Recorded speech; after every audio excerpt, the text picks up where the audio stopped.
take the scorelines away, were these more like City performances than we've seen for a while? Absolutely, yeah. I mean, the Monaco game, I thought City were fantastic for a lot of it, and it was a real shame, that they couldn't get the win in the end, that they were, I don't want to say cheated out of a result, but, I think it was a very controversial decision, and I think, there's a problem that City have at the moment sometimes where they're just not quite there for 100% of the games. They're not quite killing games off sometimes, which was the case against Monaco. Obviously, they did do that against Burnley, but I think Burnley was quite different in that they were not great for the kind of middle portion of the game and then, finished the game off in the end.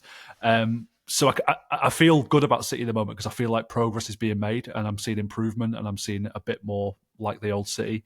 But they're just not quite there yet in many respects, I think. But I think the results will come in time and we've just got to be patient with them, really.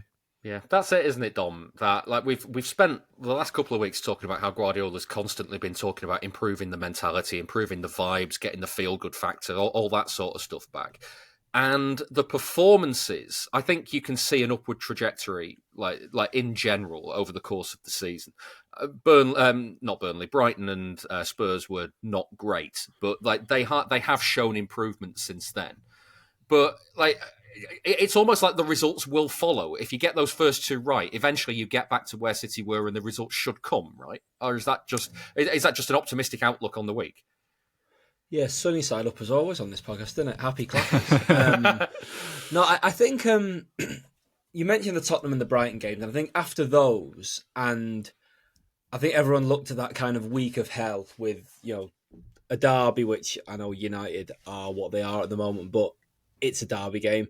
Then Conte's Napoli and Arsenal, it was like that could be grim. So I think there was an element which probably reached its fullest extent in the Arsenal game of you get through, needs must, however you get through. And I think although obviously there was the disappointing ending to the Arsenal game, but I think anyone would have taken 7 points out of those 9. I think what we're into now is I think will look like a really important part of the season looking back on it. It's a run of very winnable games across competitions back to back where there's a chance to, build a little bit of momentum. I think if you look until the run from now up until Liverpool at home on the 9th of November, I think admittedly, a lot of them are away from home, but I think a lot of those games are games you would expect City to go into and come out with the 3 points more often than not. Certainly a City team who are moving back towards being in a good place and going to go for a title. Do the points matter in those games, though? Or is it for City to be back to what City were? Is it more important for them to play like the old City? I think the points do matter. At a time when obviously Liverpool just dropped points and they're 5 points ahead. I think one of the things that I think they struggled with last season, aside from everyone being injured and knackered and just fucked, was that early on. Assessment, that yeah. Sum up last season in 3 words. I know at the same time we're going to talk about how there's a lot of player turnover, so this isn't entirely true. But certainly as a club and even people around the first team squad, the whole operation is geared towards, as Guardiola says, being there in March and having things to go for. And I think one of the things that compounded their problems last winter was that they'd slipped so far away. They also weren't playing for what they normally play for, and it was this sort of mad survival spiral kind of thing. So yeah, I think the results, like if you look at Brentford, Everton, Villarreal in the Champions League, Villa, Swansea in the Carabao, Bournemouth and Dortmund at home, I think that this is a time to start putting together one of those churning runs. And as much as people sort of got into the idea of how City look more adept on the break, and they do, and Doku and Haaland have been big success stories start of the season. Foden's looking properly back at it. You put those rumbling runs together where you just like 2-0 up and then stick the ball up your jumper kind of games. You get those on those sort of runs in these runs of fixtures. So I think it is. I think it's a good time for them to be looking more like their old selves. I mean, I think the Burnley and Monaco games are probably no more than 6 or 7 out of 10 performances, and they're not 90-minute performances. But if either of those are turned into like, you know, Burnley under Mark Hughes or Monaco in 2017, if there'd been mad games, you think, where are they going? Whereas it's like, it does look like there's a bit of a direction of travel at the moment, which is good. Yeah. I disagree on the Monaco game being only 6 out of 10, by the way. I thought that was at least a 7 or an 8. I thought they were really, really good. And were it not for them hitting the bar a couple of times, their keeper making a few good saves, there's a very different complexion and outcome on that game, I think. And we're talking about a really good performance and talking about, oh my God, like City are really back here. So yeah, it's a big if. You've got to score the goals, guys, as Pepper said in the past. You've got to finish games off, kill teams off. But I thought that was a really, really encouraging performance, more so than Burnley. But you know, the Burnley scoreline, I think, flattered City and puts a different complexion on things. But you know, they got the win, which is the most important thing there.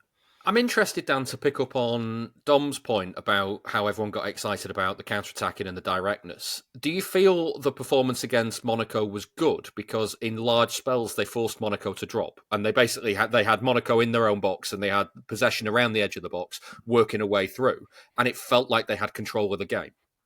Yeah, and also I think some of the passing was like really intricate. You know, Foden at the heart of that, taking those passes on the half turn. That's a massive cliche to say about Phil Foden at this point, isn't it? But it is really true. Well, when you see him really, doing that, really it's well. like Yeah. there are a few finer sights in football.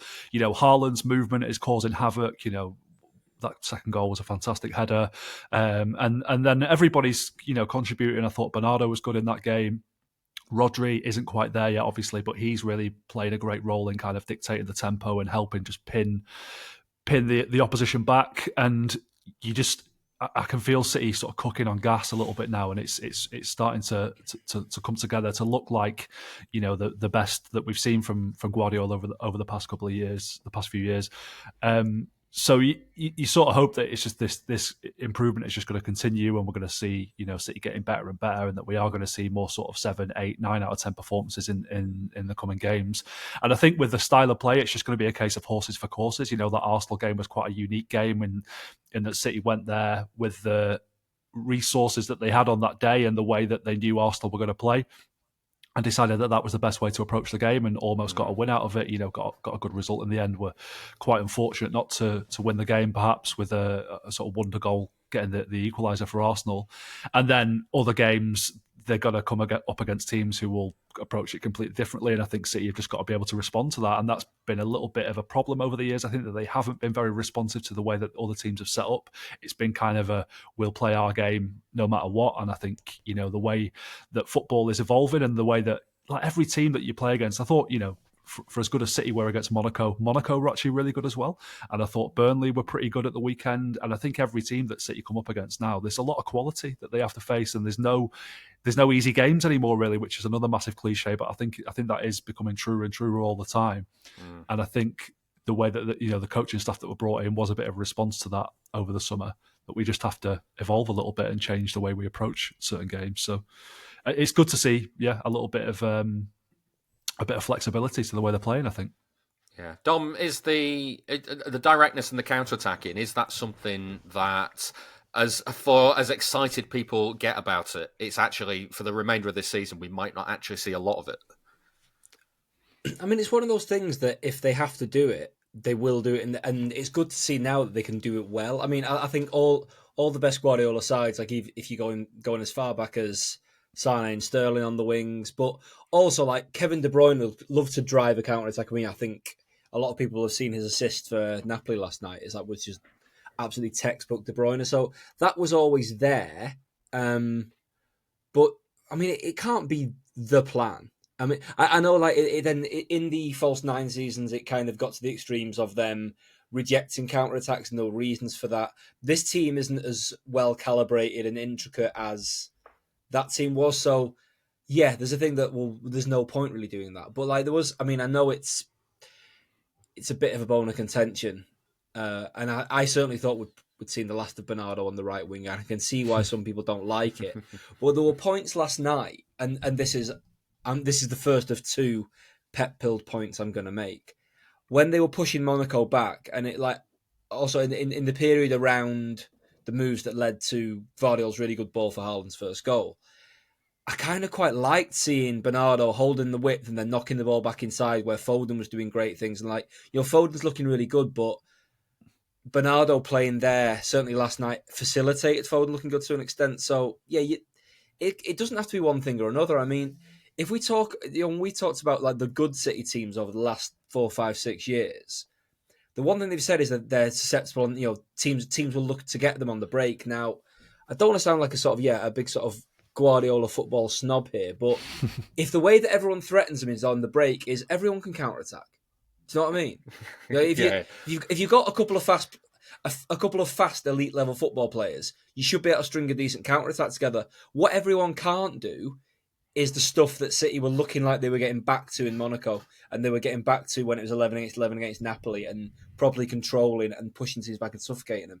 But yeah, I don't think anyone's saying now that if there's games where they've got 70% possession, let's forget about counter-attacks. Because, Doku's looking brilliant, Haaland's looking on great form, but yeah, it's not an either-or, I don't think. It's like they're not going to just play basketball games or have 80% possession.